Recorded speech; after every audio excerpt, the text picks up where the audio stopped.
We're back. We just want to show you how to make the psumi everyday bread from my Mazet cookbook. Just show it to you in case you do not have this cookbook. So it's from this, and you can see it right at the front, featured on the front right there. That's the psumi I'm going to make today, so the bread I'm going to make today.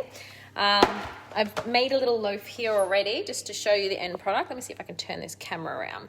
So that's what it looks like at the end. So I'll just show you how to make it. You can see you can make it quite big, but some people get confused by the instructions a little bit, but honestly it is one of the most easiest recipes, but sometimes these instructions people find it a little bit difficult to understand. So it was a request that I show you how to do it when I asked everyone what videos they wanted me to do live, so I thought I'd do this one because it's so simple. Literally should not be able to make this because it's quick, it's easy. The only part that's a little bit time consuming is all the rises that you have to do, so you have to let it set and rise. But apart from that, that's just set and forget. So literally, I'm just going to throw everything into the bowl. Now I'm using ghee, so I've made my own homemade ghee. You can use olive oil if you prefer, especially if you want it to be dairy free. But the butter's a little bit nicer. So, and if your butter's like, because of mine, I leave my ghee out. It's nice and soft. If yours is really hard, you might need to melt it a little bit. Otherwise it won't mix properly when you're mixing the bread. So that's the only step that I'm not going to show you because mine's so soft. Because I literally leave mine, it's just like out in a jar all the time. You can tell it's like homemade. I think this is an olive jar. That's how my whole house is. It's like full of jars of random things. So add your ghee in, and then I'm just gonna add all the other ingredients. So just some warm water. Now if you don't have like really warm water, you can always warm it up in your Thermomix. So add the water, the sugar and the yeast, and then put it on for a couple of minutes, 37 degrees, speed 1, and that'll warm up it to activate it so that it's all nice and warm. I'm gonna skip that step as well. So let me just add the water. And don't go like too boiling water, otherwise it will be, it'll make your dough really sticky and then you won't be able to get it out.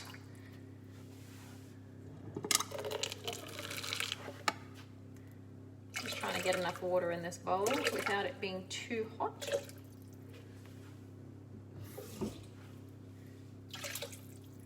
Beautiful. Then I'm adding, so I've just got some sugar and some dry yeast. So just adding that to the bowl. So that's when I would be warming it up if your water is not warm, or your ghee's even, that's when you could warm up the ghee as well. It should only take a couple of minutes, and I wouldn't do it more than maybe 37 degrees because you'll kill the yeast. Then I've just got a heap of flour, salt, and bread improver. Now this recipe that I'm doing is quite a large amount of bread that I'm making. So I think it makes about 3 loaves, or that's 3 smallish loaves, or 2 really big loaves, like really big loaves. And if your bowl is say smaller than 2.2 liters, then do half a batch. It will be too big to mix in that. But if your bowl's 2.2 liters, this is the maximum that you can make. It's definitely a huge amount of bread, and does take up all the power it has to mix it. So don't do more than that.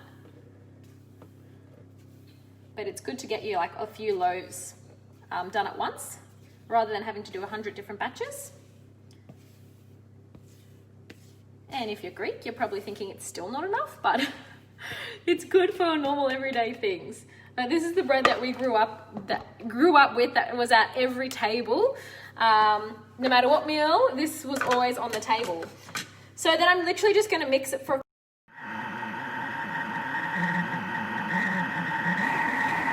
and then I'm just going to put the kneading function on, and that's going to knead in the background.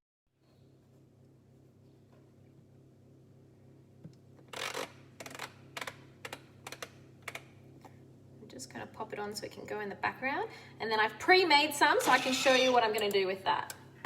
Just so I didn't want to have you hanging around while it's kneading and rising and everything. So what I did, and I'll show you when I tip it out, once it's finished kneading, what I've done. Let me see if I can turn this around. And you can see how lovely I've wrapped my little...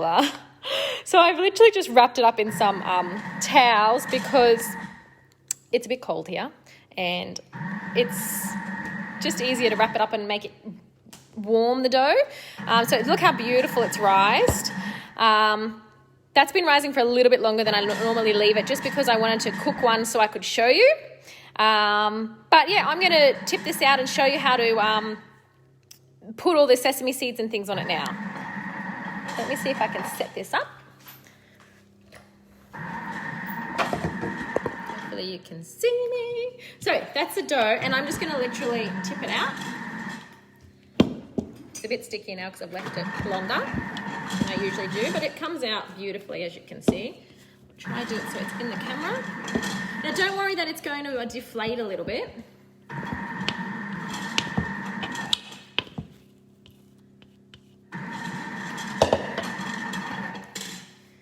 I forgot to take the measuring cup out, so just give me a second, because that's going to annoy me, that sound. Now, I hope you find these videos helpful, so make sure you leave a comment if you're finding these helpful so I can keep doing them for you. So I'm literally just going to cut this in half, because usually I would do 3 loaves, but like I said to you, I've already done 1 loaf.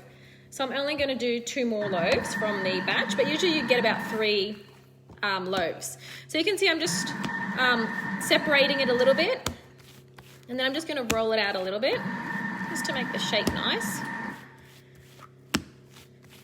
There's really not much to this. Then I'm going to move you over here and show you this bit. Hopefully you can see this. So what I've done is I have boiled the sesame seeds so that they are wet. This is the white sesame seeds, okay? And I have a towel here in front of me, and I've just strained them so that I can use them now. And I have a towel in front of me that is not a fluffy towel. And that's really important, because if your towel's fluffy, you're going to get fluff all over your bread, and it's not going to turn out as nice. Otherwise, you could use your bread mat. I'm just keeping it traditional and doing it how we were taught. So then I'm just going to add all my sesame seeds to my towel and just spread them out a little bit, because what I'm going to do after that is roll the dough into it. Now, you don't have to use sesame seeds. This is just traditionally how this bread is made. It's got the white and the black sesame seeds. And you could just do white, you could just do black, you could do none. It's really up to you. You can change it up however you like, but I'm just going to show you how it's traditionally done. And, you know, the people who have made this before will recognize it. It's very common how it's made like this. And then literally you just get some of the black sesame seeds, and those ones aren't wet. I just sprinkle a little of those on. So hopefully you can see that. It's just like that. And then I've got the dough, and I'm just going to, I'm really hoping you can see this. I need a camera person to film this while I'm doing it. And then I just roll it in there. So you can see it's completely covered. Okay, make sure the ends are all covered. That's as easy as that bit is, okay? Now, once you've done that bit, I'm just gonna dust this. Now what I'm gonna do is I've just got a really sharp knife. And what I do, and this is the bit that everyone gets confused about, okay? It's really easy, so just pay attention for a second, okay? I'm gonna slice them all up, and then I'll show you what I'm gonna do after that, okay? So literally just cut them into small pieces, because don't forget, this is gonna have a second rise, and then it'll continue to rise in the oven, and it gets quite big. So don't be shy to cut it smallish. Okay, I'm gonna turn this camera around so you can hopefully make sense. Let's have a look. All right, so this is how I've cut it up. Now, what I want you to do is grab this first piece. Now my tray is quite big, so I'm gonna do it this way so I can fit the other one on, right? That's the first bit. Then I've got the second bit. Now what I'm gonna do is, it was connected to this side. I want it to connect it now to this side. So turn this piece around that way and connect it to the opposite side. Okay, let me show you again. It was connected to this side. I wanna now connect it to that side. So grab your piece and connect it to this side, okay, to the opposite side. Now you continue to do that. I'm just going to bring it a little closer so it can make it a little easier. Okay, turn it around. I'm going to confuse myself now while I'm trying to film this at the same time. Just keep turning it around. I think I'm doing it wrong now, but that's okay. You get what I'm talking about.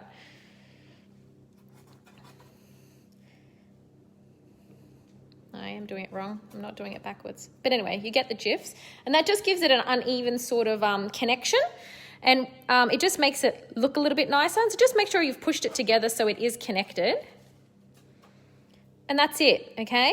And all you do then is just throw a towel on top of it and let it rise for another 20 minutes, okay? Then you put it in, you put that into the oven for 40 minutes. And after 40 minutes, you get this beautiful loaf that I showed you before. See how it's got all the beautiful connections, and it's just beautiful. And the reason why I remember it as a child, we used to sit at the table, and the bread, sorry, I keep losing connection by going this close to the we used to see it just cut like that, and see how you can just cut it and serve it like that. I can't, but yeah, you can see how beautiful it is. And it makes 3 big loaves. So that one batch was this loaf, and you can see it's made another loaf, and then it will make one more. But yeah, it's as simple as that. I'll show you this one's just finished kneading, so I'll show you what it looks like and how it comes out. Let me just juggle all these little fantastic little things that I'm doing here. Just 1 second. Okay, so that's the dough finished kneading. So simple. And I literally just, you can put it into the bread mat if you want, but I just put a bowl because sometimes I forget about it and it keeps rising. And then I just literally, it's so much dough, so you can't literally twist the bottom. Usually you can twist the bottom and get the rest of it out, but it's got so much dough in it, and it usually just all pulls out. I used a little bit too much hot water, but that's okay.